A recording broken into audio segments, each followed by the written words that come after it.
Welcome back to another vlog. Ay, ba't parang konti yung laman? So, i-share ko sa inyo yung aking Decathlon haul. And I feel like I'm so proud sa haul ko, guys. At actually, pumunta kasi kaming Cebu last weekend. At doon ko siya, meron Decathlon sa Ayala Center, Cebu. Sabi ko, okay, go na. Bilhin na natin yung matagal ko nang pinag-iisipang i-check out sa Shopee.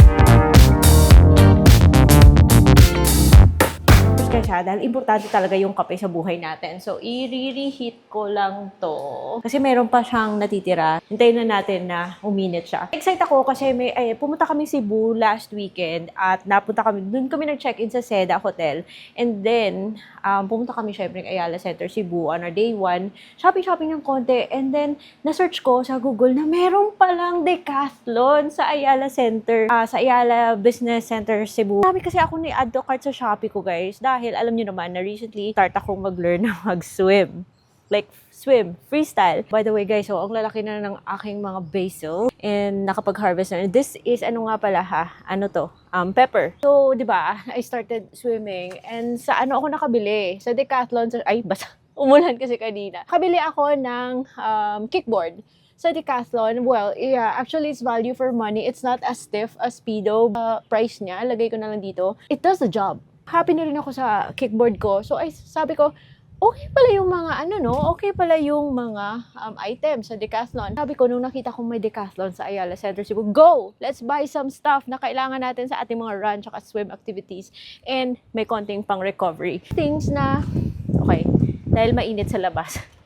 Mahangin pero mainit, guys. Dito na tayo. Tabi muna natin yan. May share lang ako. Eto, guys, nabili ko rin to sa Decathlon pero Shopee. Napaka-okay ng quality niya, ha. Ginagamit namin for swimming. So, dito yung mga goggles ko. Yung goggles ko na actually, actually sa Speedo siya. Mahal sa Speedo, guys. And when you're, when you're starting out, I don't really recommend na dun sa masyadong mura kasi sometimes when you buy cheap, you buy twice or more than that kasi, syempre. But, okay na okay po yung quality ng Decathlon. I'm surprised. I don't know, 50% talaga yung difference. Half talaga ng price ng Speedo. But it's surprising. So yun, yung mga goggles namin ng asawa ko nabili sa Speedo. If I had only known na okay pala yung quality sa Decathlon, then why not, diba? So ito yung bag na nabili ko sa Decathlon. Too bad na masyado siya maliit. Yung fins ko, hindi kasya dito. Pero at least dito, yung paddle nabili ko to sa Decathlon Cebu. Oh, ayan, guys. Ito, doon na talaga yung swimming career. Oh, ayan. So, na-adjust siya para hindi siya matanggal while you're swimming sa water. So, okay. Ayan, diba? Pwede mo yung panghapak kung may kaaway ka. So, Decathlon yan. At least ito, kasya yan dito. Mga actual na binili ko doon sa Decathlon. Sa store talaga nila sa Cebu. At napaka-helpful ng staff nila, ha. Pag sa Speedo ka bibili nito, mga 5,000. Pag naka-sale, 3,000. Pero eto, guys, ha, ipa-flash ko na lang yung price. And it does the job. So, may sizes pa at least na susukat mo pag nasa store, di ba? Mahirap pag bumili ng footwear. Anything na ipapasok yung paa mo. Mahirap pag bumili niyan online. So, ito meron na rin siyang garter kasama na para hindi po sila mahiwalay kapag you're storing this. Yeah, hindi ko pa nagagamit but I have a feeling mapapaganda nito yung aking swimming career. Charot if I have a swimming career. Okay, so next. Ito, guys. Hindi ka talaga magsisisi. Alam niyo naman that I run a lot, diba? At mahal yung Adidas.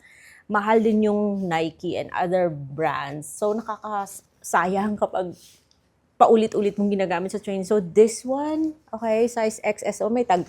So, kung may 25 kang waistline, XS ka. At may bulsa na rin siya, ha. Ayan. Yung shorts nila. Ilalagay ko yung product description every time na may i-present akong product. So, kasya na yung cellphone yan dyan. Ayan. Pero usually, guys, kapag nagte-10 km ako, hindi na ako nagse-cellphone. Nagko-concentrate na lang ako sa activity.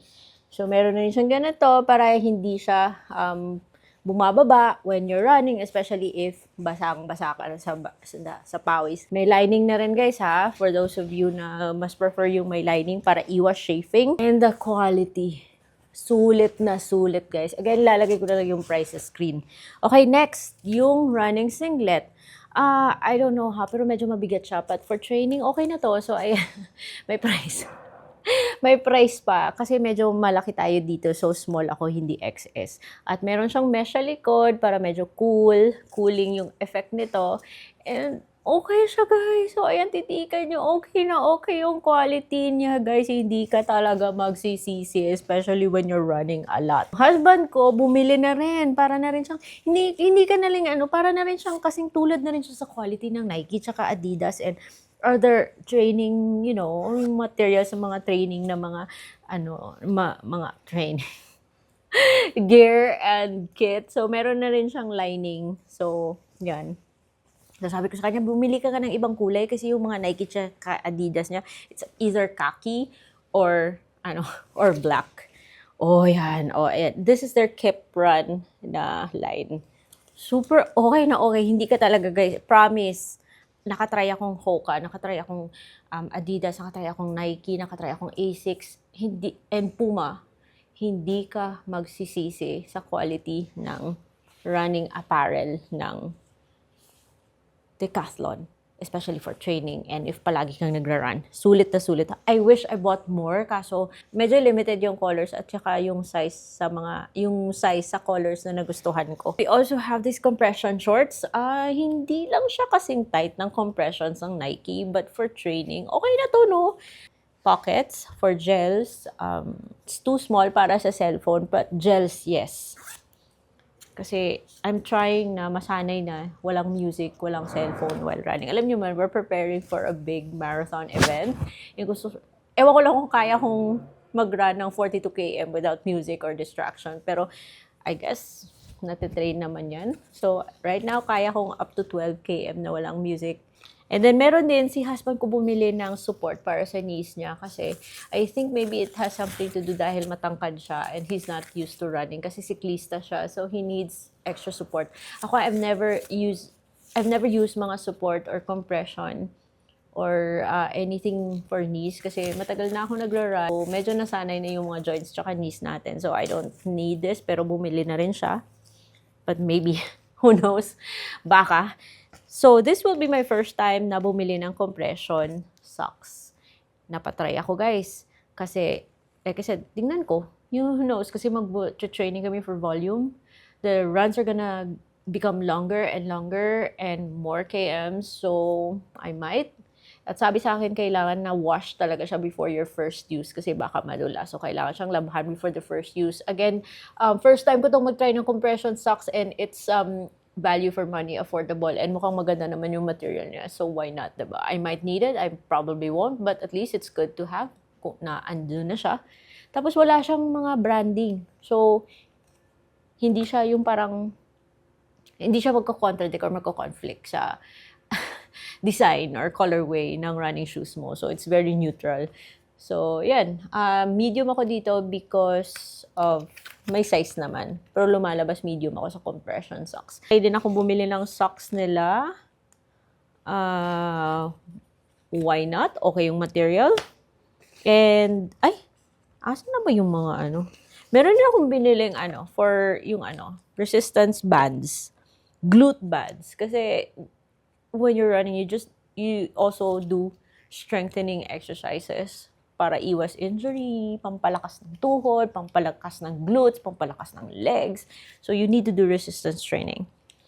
And sometimes we do that in the gym, pero kung may ganito, why not? Okay na rin siguro to pang warm-up, conditioning. So, yeah, that's about it. So, meron siyang kasamang bag. The bill reveal, guys. The total ng mga pinimili na. Oy, meron pa pala akong kasama. Ilalagay ko na lang yung picture kasi ayokong tumayo para kunin kasi ang hirap.